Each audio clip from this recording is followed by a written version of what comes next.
Hey, this is Katy Jeter with the Public Affairs Program here on KNDY. I'm back again with Derek DeBoer, a tree board member in Blue Rapids, to talk about the Blue Rapids Arboretum. He talks about the Arboretum being a good opportunity for it to be an outdoor education.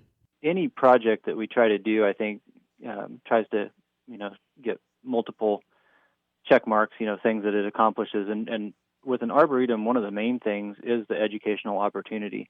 So an arboretum is simply a botanical garden dedicated to woody plants, so trees and shrubs, and it can expand. That's kind of a loose definition. You can adapt it to whatever you want to do. And there are multiple arboretums or arboreta in Northeast Kansas. So Kansas State University campus is a Tree Campus USA. It's an arboretum. There is a arboretum in Honor Grove off of Claflin Drive at the Kansas Forest Service property here in Manhattan. And there's a Kansas Landscape Arboretum south of Wakefield. But I felt like there is an opportunity for us to have one that's very easy to access. So when we're utilizing our parks, it's free and open to everyone, and we'll have the trees labeled as to their genus and species. Some of them are specific varieties or cultivars, and so all of that information is open for you to discover on your own. You can simply walk through and look at the trees that are labeled, and then you can do a little more research on your own if there's one particular one that might appeal to you to utilize in your yard or a landscape setting or so forth.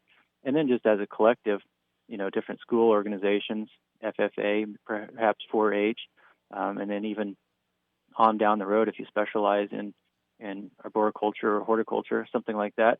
It's nice to have specimens of those plants to go and study. And of course, that would be easy for you to do in our setting because the trees are already in the parks and it's an easy stroll along the sidewalks. You can find these trees labeled and learn about them in that way.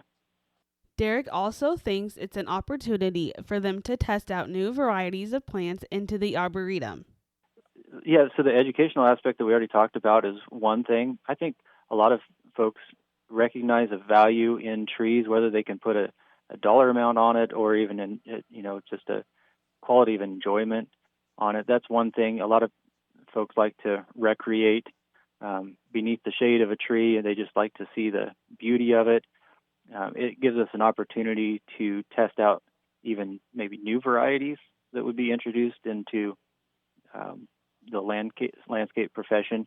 But then beyond that, I think when you travel from area to area, when you see a town that's planting new trees, usually it's along with perhaps some new construction, new development. It's really looking to the future. You get that feeling. And that's what we want for Blue Rapids.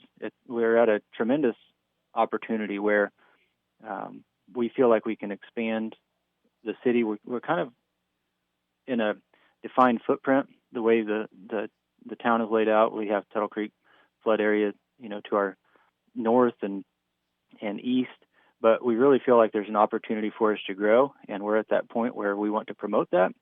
And I think it just enhances the vitality of the city to be planting new trees, and I think it's interesting, and a lot of people enjoy it. So that's our hope, to make sure people understand that we're ready to grow and we're still a thriving community, but also there's some of that educational and recreational opportunities as well. If you would like to follow along with the Arboretum, there are many different ways you can. Well, if anybody's interested in supporting the Arboretum, it is kind of a regional resource. We'd like it to be utilized that way. It's not just for our citizens of Blue Rapids. It's for guests and everybody that would pass through and want to enjoy it. So please spread the word. I think that's the first step to get a little more word out. And then if you want to follow along with the progression of different projects and plantings, we do have a Facebook page for the Blue Rapids Tree Board, because this is still monitored by our tree board, kind of governed that way. So by all means, follow along on our Blue Rapids Tree Board Facebook page.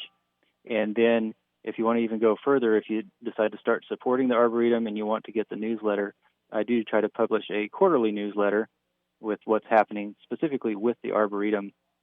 And you can reach out to me, Derek DeBoer, on Facebook if you'd like to just send me a message. You can contact our city clerk's office for contact information as well. But I could get you on a email newsletter list if you would like that as well. I want to thank Derek DeBoer again for being my guest on this weekend's Public Affairs. If you would like to listen again, you can always go to KNDYradio.com. This has been Katy Jeter with the Public Affairs program here on KNDY.